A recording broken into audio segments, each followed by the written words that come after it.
बिस्मिल्लाहिर्रहमानिर्रहीम। 9th class physics physical quantities and measurement का जो 1.6 मेजरिंग इंस्ट्रूमेंट का टॉपिक है, इसको हम लेके गए चल रहे थे। आज का जो हमारा टॉपिक है मैथ मेजरिंग इंस्ट्रूमेंट है। इससे पहले जो हम डिस्कस करते रहे हैं लेंथ मेजरिंग इंस्ट्रूमेंट्स को डिस्कस करते हैं, वर्नियर कैलिपर को, स्क्रू गेज को, मीटर रूल को और मेजरिंग टेप को। आज का जो टॉपिक है मैथ मेजरिंग इंस्ट्रूमेंट्स को हम डिस्कस करेंगे।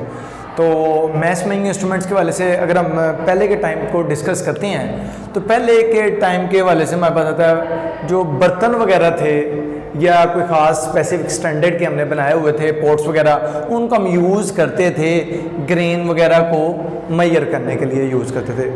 अब टाइम टू टाइम जब थोड़ा सा बेहतरी का मामला आया तो फिर हमने बैलेंसेस को यूज़ करना स्टार्ट कर दिया, जो कि ग्रीक और रोमन टाइम पे हम करते रहे हैं। बैलेंस के ज़रिए से हम मैथ्स को मेजर करते रहे। उन्हीं में से मतलब एक एग्जांपल जो है हम यहाँ पे डिस्कस करते हैं। मिसाल के तौर पर बीम बैलेंस है। अब बीम बैलेंस मतलब अगर हम पुराने तरीके के मुताबिक देखें जो बैलेंसेस को हम यूज़ करते रहे हैं, उसी तरह से समझ लेंगे बैलेंस ये जो बीम बैलेंस है आजकल भी यूज़ हो रहा है। इस तरह से कोई रेलिवेंट या मिलते जुलते जो हम बैलेंसेस पहले यूज़ करते हैं। अच्छा, बीम बैलेंस जो है वो क्या है, इसके पॉइंट ऑफ व्यू को हम क्लियर करेंगे। अब बीम बैलेंस क्या है कि यहाँ पे हमें नज़र आ रहा है कि एक तकड़ी या एक पल्ला या एक कोई चीज़ है, बास्केट, टोकरी या कोई पॉइंट बनाया है, एक दूसरे पॉइंट पे बनाया हुआ है, एक दूसरी साइड पे बनाया हुआ है और साइड पे एक पॉइंटर लगा हुआ है, ये सुई है, ठीक है। अब इसके अंदर तरीकाकार ये होता है कि हम क्या करें, एक साइड पे फॉर एग्जांपल ये है, यहाँ पे हम क्या करें स्टैंडर्ड मैथ्स रख लें, स्टैंडर्ड मैथ्स रख लें और यहाँ पे जो चीज़ मेजर करना चाह रहे हैं वो रख लें।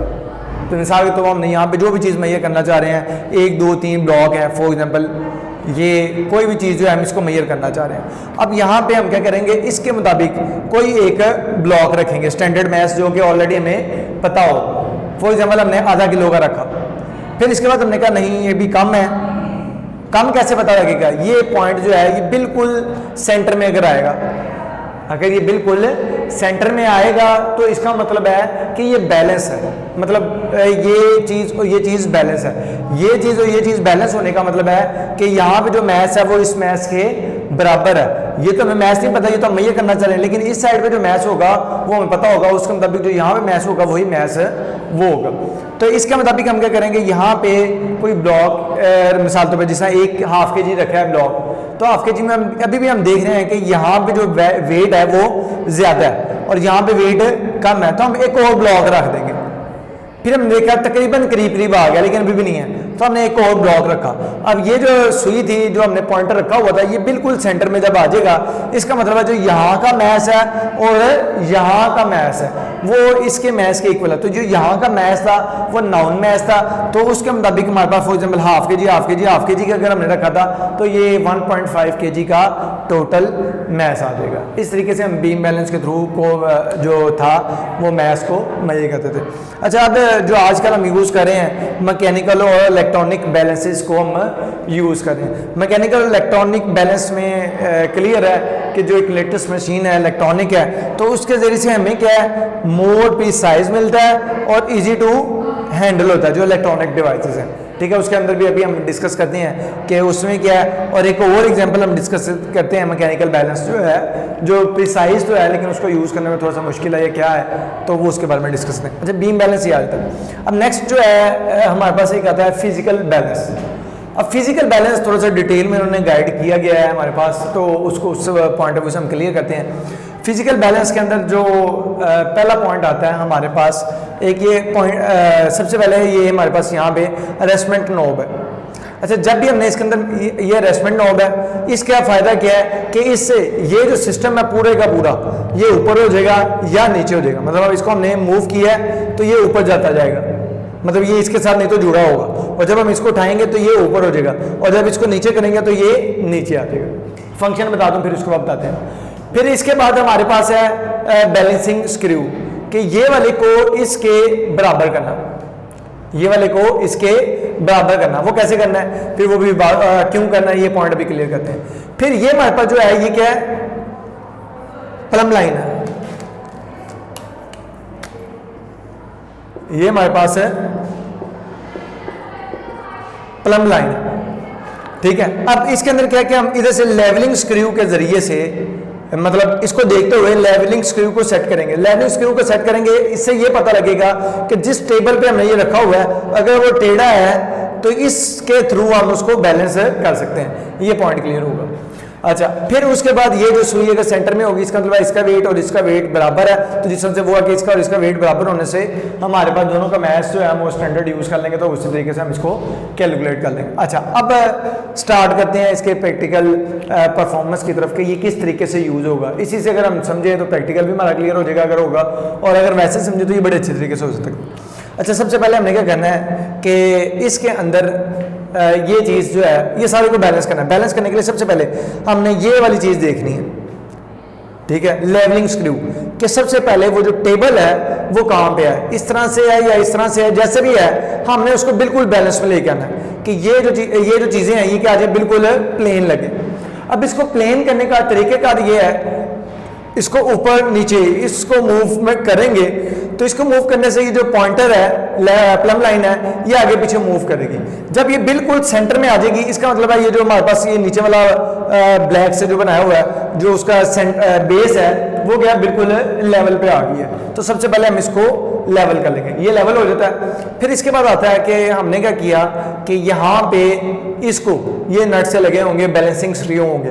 बैलेंसिंग स्क्रू को आगे पीछे करके हमने देखना है कि ये और ये एक दूसरे के बराबर आ रहे हैं या नहीं आ रहे। अब ये एक दूसरे के बराबर आ रहे हैं या नहीं आ रहे, ये हम देखेंगे कि ये सेंटर पे जो जीरो लाइन है ये उसके बराबर आ रहा है या नहीं आ रहा। ये जो हमारे पास पॉइंटर है, ये जो पॉइंटर होगा ये बिल्कुल सेंटर में जो जीरो लाइन है उस पे होगा।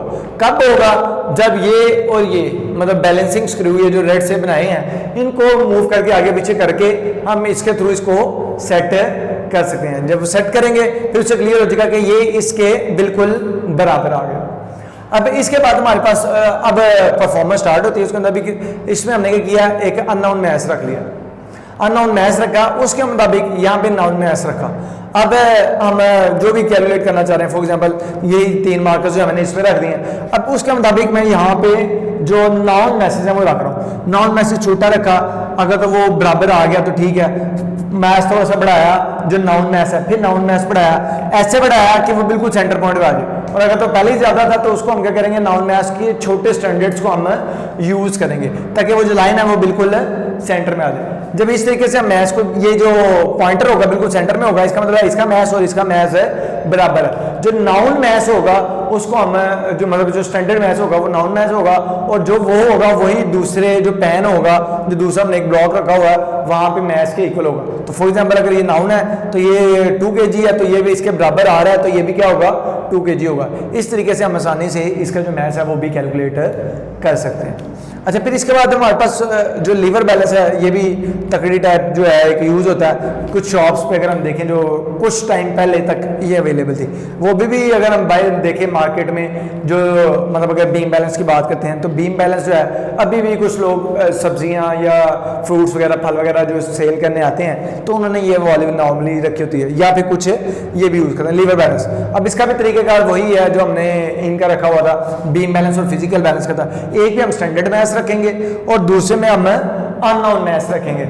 जब दोनों का जो सेंटर पॉइंटर होगा, जो लाइन होगी, जो सुई नीडल होगी, जब वो बैलेंस 0 पे आ जाएगी, इसका मतलब है कि दोनों का मैथ इक्वल है। दोनों का मैथ इक्वल होगा तो जो नाउन मैथ और स्टैंडर्ड मैथ होगा वो ही बराबर होगा दूसरे अननोन मैथ के। तो जो अननोन मैथ होगा इस तरीके से हम नाउन मैथ से कंपेयर करके उसको कैलकुलेट कर सकते हैं। फिर इसके बाद हमारे पास जो आता है आज कल की जो लेटेस्ट एक डिवाइस है वो इलेक्ट्रॉनिक बैलेंस है। तो इलेक्ट्रॉनिक बैलेंस के अगर हम देखते हैं तो सबसे पहले जो बहुत ही लेटेस्ट है ये एक ग्लास का, ये जो ब्लैक है ये ग्लास का बना होता है, ताकि बाहर से, क्योंकि बहुत ज़्यादा एक्यूरेसी ऑफ सीन के साथ हमने मेजर करनी होती है रीडिंग, तो हम क्या करें ग्लास के अंदर उसको रखते हैं ताकि हवा या कोई भी चीज़ जो है वो उसको डिस्टर्ब ना कर रही हो। फिर उसके बाद यहाँ पे पैन बना हुआ है कि उसके ऊपर जो भी आपने चीज़ मेजर करनी है वो उसके ऊपर हम रखेंगे। फिर अच्छा, इससे पहले जो है हम क्या करेंगे, सबसे पहले स्विच को क्या करेंगे, ऑन करेंगे। ये तरीका से लिखा है, जब रीडिंग हमें लेनी है उसका तरीका क्या है, स्विच को क्या करें, ऑन करें, और स्विच ऑन करने के बाद उसकी जो रीडिंग हो वो 0 0 0 पे ले आए, फिर रीडिंग उसकी आगे 0 पे। उसके बाद जो ऑब्जेक्ट है वो वहाँ पे रखें। जब ऑब्जेक्ट रख देंगे ऑब्जर्व वैल्यू जो आएगी बाद में वही उसका क्या होगा, मैस होगा। Observe value is mass. ठीक है, कि हमने क्या किया, इसको स्विच को ऑन किया, स्विच ऑन करने के बाद इसको 0 0 कर दिया, 0 0 करने के बाद ऑब्जेक्ट को यहाँ पे रखा है, फिर जो यहाँ पे रीडिंग शो होगी वही उसका ऑब्जर्व्ड मैस होगा। तो ये हमारे पास जो अभी तक हमने बैलेंसेस बेसिक यूज किए हैं, जो शॉर्ट हैं, मुख्तसर जो 3 से 4 मिनट डिस्कस किया है, वो पॉइंट आता है। अब इन्हीं के अंदर एक कंपैरिजन जो है वो शो करता है कि हम एक कॉइन लेते हैं, एक कॉइन के जरिए से हम उसका मैस मेजर करना चाह रहे हैं। एक कॉइन का हम क्या कर रहे हैं, मैस मेजर करना चाह रहे हैं। वो कह रहे हैं जब कॉइन का मैस मेजर किया तो हमारे पास जो बीम बैलेंस था, बीम बैलेंस के जरिए से जो मैस हमने कैलकुलेट किया वो 3.2 ग्राम आया। मतलब पॉइंट के बाद एक वैल्यू तक वो हमें रीडिंग बता रहा है। तो इसका मतलब है कि इसका जो लीस्ट काउंट आएगा वो क्या आएगा, 0.1 ग्राम आएगा। या फिर अगर आप मिलीग्राम में करना चाहेंगे तो 100 मिलीग्राम में इसका जवाब आएगा लीस्ट काउंट। अच्छा, अब इसी तरह से जब हमने फिजिकल बैलेंस से किया तो इसकी एक्यूरेसी क्योंकि बीम बैलेंस से बेहतर है तो उसके मुताबिक हमारे पास जो है 3.24 ग्राम इसकी रीडिंग आई। अब 3.24 ग्राम जो रीडिंग आ रही है इसके अंदर पॉइंट के बाद 2 डिजिट है, पॉइंट के बाद 2 डिजिट है, इसका मतलब पॉइंट के बाद 2 रीडिंग हम कैलकुलेट कर सकते हैं। मतलब ये है कि इसका जो लीस्ट काउंट होगा 0.01 ग्राम आएगा। फिर इसी तरह से हमारे पास अगर देखते हैं जिसको हम 10 मिलीग्राम भी कह सकते हैं। अब इलेक्ट्रॉनिक बैलेंस जो कि अभी तक का लेटेस्ट बैलेंस है तो उसके मुताबिक हम अगर देखते हैं तो हमारे 3.247 ग्राम उस कॉइन का मैस आया, जिसका मतलब यहाँ पे कि पॉइंट के बाद अगर हम इलेक्ट्रॉनिक बैलेंस से बैलेंस मैस मेजर करेंगे तो वो हमारे पास जो है पॉइंट के बाद 3 रीडिंग्स देगा। मतलब कि उसका जो लीस्ट काउंट आएगा 0.001 ग्राम या फिर 1 मिलीग्राम के बराबर होगा। तो ये मैस जो है इनकी एक्यूरेसी, इसकी प्रिसीजन जो है इनके लीस्ट काउंट्स पर डिपेंड करे। तो उससे हमें पॉइंट क्लियर हो रहा है कि हमारे पास जो है इलेक्ट्रॉनिक बैलेंस सबसे ज्यादा एक्यूरेट है। अच्छा, एक पॉइंट क्लियर है कि जो जितना ज्यादा एक्यूरेट होगा वो उतना कम बड़ी वैल्यू को कैलकुलेट कर सकता है।